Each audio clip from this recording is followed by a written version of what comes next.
Morning students. कल हमने activity ratios की कुछ सिंपल प्रॉब्लम्स की थी। आज अपन थोड़ी सी और एडवांस प्रॉब्लम्स करेंगे। एक्टिविटी रेशियोज की ये मेन प्रॉब्लम है और ये 20 मार्क्स का एक क्वेश्चन आता है आपके। ध्यान से समझना। हमें क्वेश्चन में दे रखा है debtors velocity 3 months, creditors velocity 2 months, stock velocity 8 months, gross profit ratio हमें दे रखा है 25%। 31 मार्च 2019 को सकल लाभ हमें दे रखा था 4 लाख रुपए। वर्ष का अंतिम स्टॉक प्रारंभिक स्टॉक से 10,000 रुपये अधिक हो और बिल्स रिसीवेबल 25,000 रुपये है और बिल्स पेएबल है 10,000।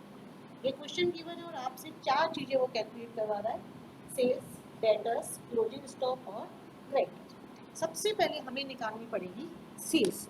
सेल्स निकालने के लिए आप देखिए किसकी सहायता से निकाल सकते हैं। हम ग्रॉस प्रॉफिट रेशियो की सहायता से निकाल सकते हैं क्योंकि हमें ग्रॉस प्रॉफिट की अमाउंट भी दे रखी है।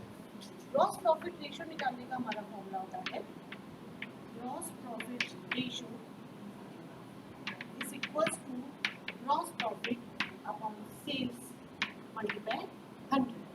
और ग्रॉस प्रॉफिट हमें दे रखा है 4 लाख और रेशियो है हमारा 25%। 25 is equals to 4 lakh upon sales multiply 100। अब हम क्या करें, इसको क्रॉस मल्टीप्लाई कर लें और क्रॉस मल्टीप्लाई करने के बाद आप इस तरह से लिखेंगे 25 sales is equals to 4 lakh multiply इसको यहाँ ये 100 से भी कर दीजिए और 100 से मल्टीप्लाई करने के बाद आ जाएगी आपकी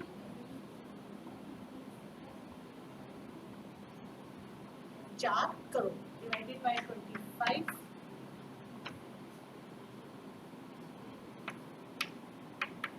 16 लाख रुपए।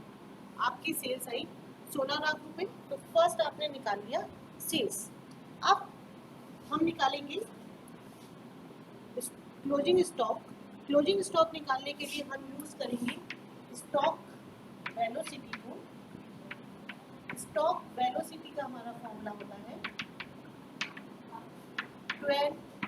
यदि हमें मंथ में दे रखा है इसलिए अपन ने मैंने 12 यूज किया। यदि हमें डेज में दे रखा होता तो हम 360 या 365 यूज करते और यदि वीक्स में दे रखा होता तो हम वीक्स यूज करते।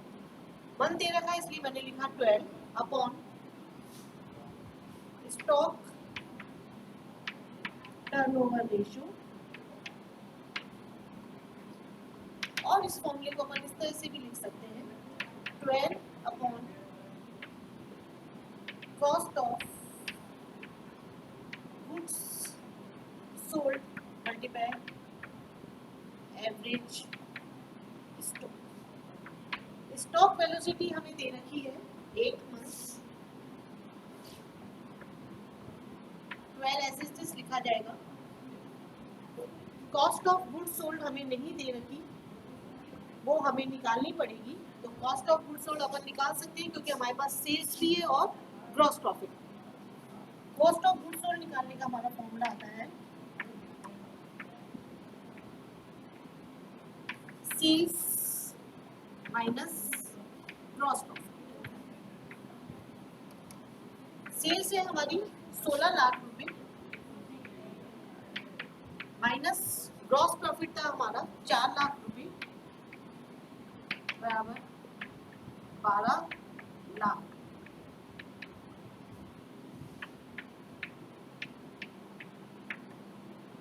Into average stock. Average stock तो हमें निकालना है इसलिए हम इसको लिख देंगे x।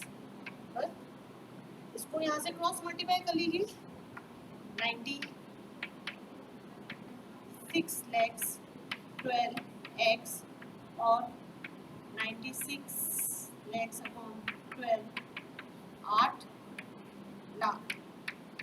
हमारा एवरेज स्टॉक आएगा 8 lakh.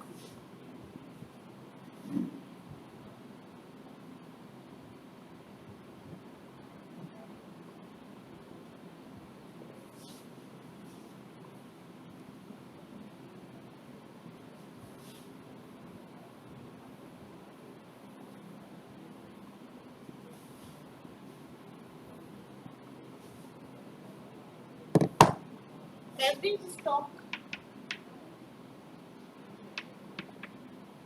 is equals to opening stock plus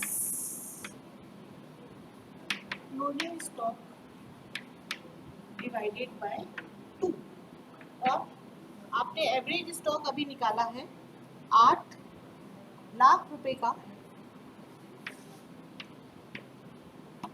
हमें ओपनिंग स्टॉक भी नहीं दे रखा और क्लोजिंग स्टॉक भी नहीं दे रखा, लेकिन हमें क्वेश्चन में लिखा हुआ है कि वर्ष का अंतिम स्टॉक ओपनिंग स्टॉक से 10,000 रुपए अधिक है। तो हम यहाँ पे मानेंगे, माना ओपनिंग स्टॉक x है, क्लोजिंग स्टॉक होगा हमारा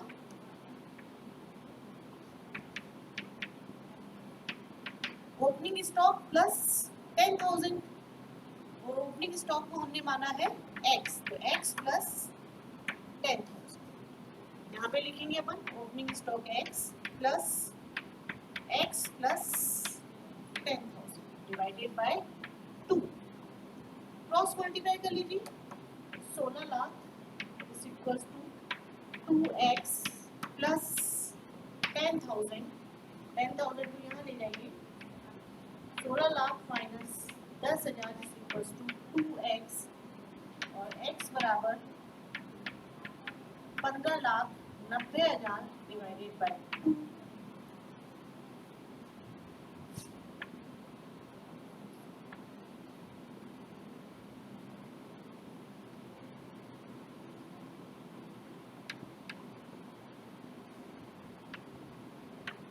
$7,95,000 हमारा ओपनिंग स्टॉक होगा।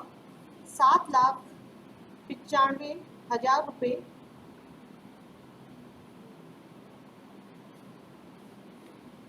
अब हम इसकी सहायता से निकालेंगे क्लोजिंग स्टॉक, क्योंकि हमें क्वेश्चन में सिर्फ क्लोजिंग स्टॉक पूछा हुआ है। तो आपका क्लोजिंग स्टॉक निकालने का आपने फॉर्मूला लिखा है x प्लस 10,000। x का मतलब है अपना ओपनिंग स्टॉक। ओपनिंग स्टॉक है मेरा 7,95,000 रुपये प्लस 10,000 बराबर 8,05,000 रुपये।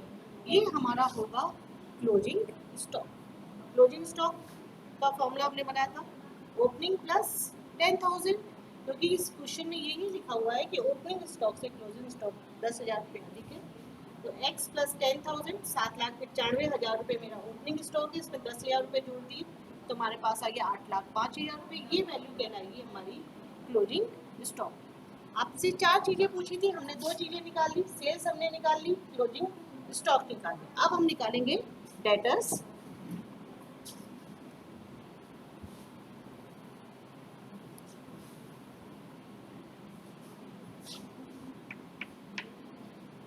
Debtors velocity is equals to 12 upon debtors turnover ratio। अब debtors velocity हमें दे रखी है 3 months, 12 अपॉन, या तो पहले debtors turnover ratio लिख लो और इसको सॉल्व करो, या सीधा इसको सॉल्व करके भी अपन लिख सकते हैं। debtors turnover ratio हमेशा सेल्स के बेसिस पे निकाले जाते हैं। Sales into average receivables।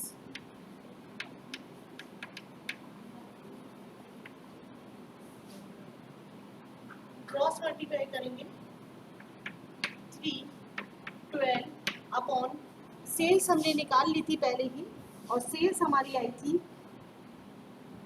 16 lakh into average receivables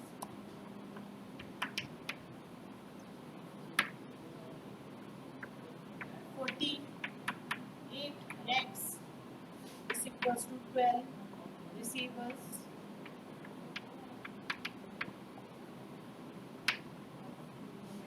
यहाँ पे हमें ओपनिंग और क्लोजिंग नहीं कहा गया है, इसलिए मैंने यहाँ पे टर्म रिसीवर्स ही लिख लिया। और आपके रिसीवर्स आएंगे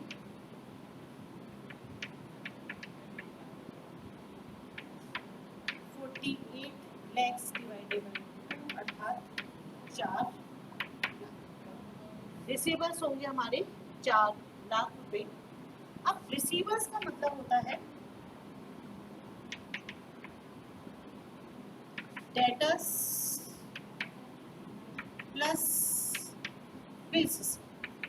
रिसीवर्स आए मेरे 4 लाख रुपए, डेटर्स हमें नहीं दे रखे, वो हमें कैलकुलेट करने हैं, तो आप इसको x मान लीजिए, प्लस बिल्स रिसीवेबल है हमारे 25,000।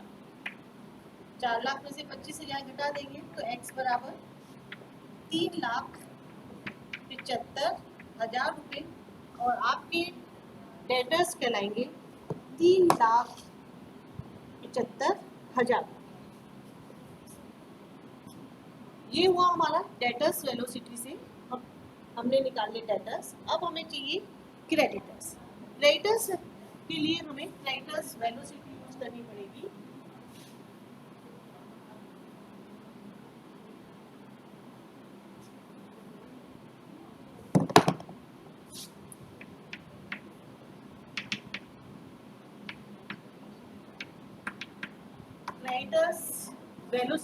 क्रेडिटर्स वेलोसिटी का हमारा फॉर्मूला होता है 12 upon creditors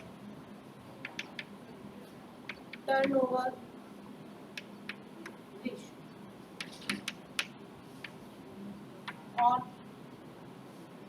12 upon purchases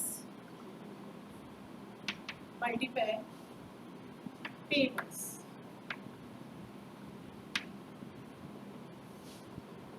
creditors velocity हमें दे रखी है 2 months 12 अपॉन परचेसेस। अब हमें यहाँ पे चाहिए परचेसेस निकालने के लिए हम एक फॉर्मूला यूज करेंगे, cost of goods sold is equals to opening stock plus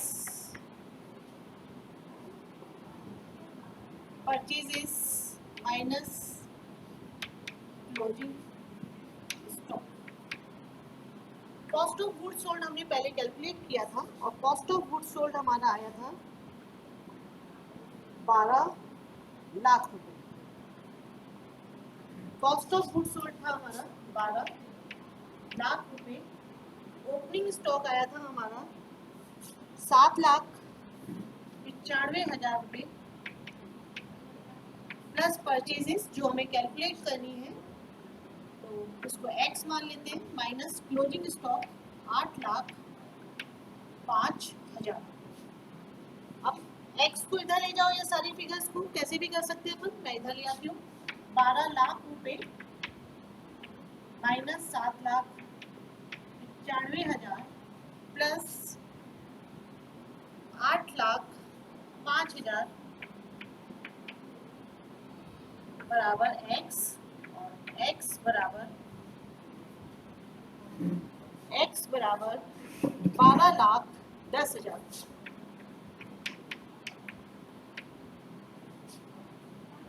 वैसे तो कॉस्ट ऑफ गुड्स सोल्ड निकालने का हमारा फॉर्मूला होता है ओपनिंग स्टॉक प्लस परचेजेस, इसमें एक्सपेंसेस आते हैं, लेकिन यहाँ पे नहीं दे रखी, इसलिए हमने इतना ही फॉर्मूला लिखा, opening stock plus purchases minus closing stock.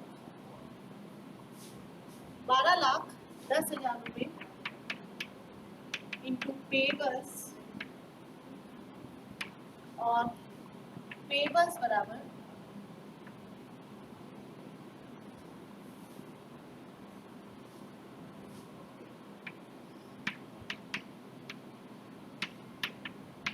24,20,000 divided by 12, 2,01,667 2,01,667 रुपये।